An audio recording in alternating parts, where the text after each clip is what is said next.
U jednom od najljepših gradova na Mediteranu dogodio se jedan od najvećih kriminalnih slučajeva koji je ostao neriješen do danas.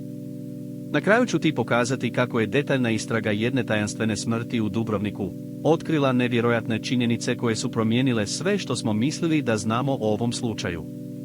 Ja sam vaš vodič kroz tamne koridore najmračnijih događaja, koji vam donose najnovije informacije i detaljne analize o najvećim kriminalnim slučajevima.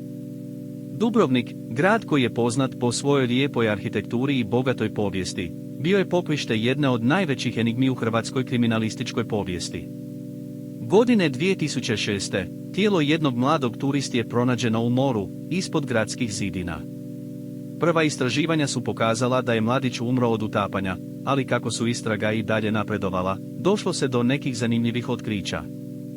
Prvo, što je bilo neočekivano, bilo je to što mladić nije bio sam u gradu.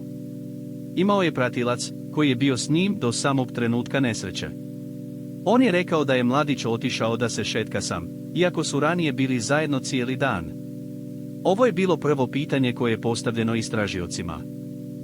Drugo pitanje je bilo vezano za samu smrt mladića. Iako su uvjeti na moru bili povoljni, a mladić je bio dobar plivač, on je ipak utopio. Kako je to bilo moguće? Ovo pitanje je još uvijek bez odgovora. Kako smo dalje istraživali slučaj, otkrili smo da mladić nije bio običan turist. On je bio sin jednog poznatog i utjecajnog poslovnog čovjeka, koji je imao mnoge veze u Dubrovniku. Ovo je otvorilo nova pitanja o mogućim motivima za mladićevu smrt. Nije bio samo mladićev otac koji je imao veze u gradu. I mladić sam je imao neke zanimljive poznanike među lokalnim stanovništvom.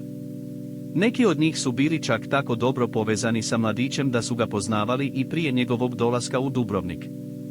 Sve ovo nam govori da u ovoj priči ima još mnogo toga što nije vidljivo na prvi pogled. Žrtva, počinitelj, motiv, sva pitanja koja su nužna za razjašnjenje slučaja.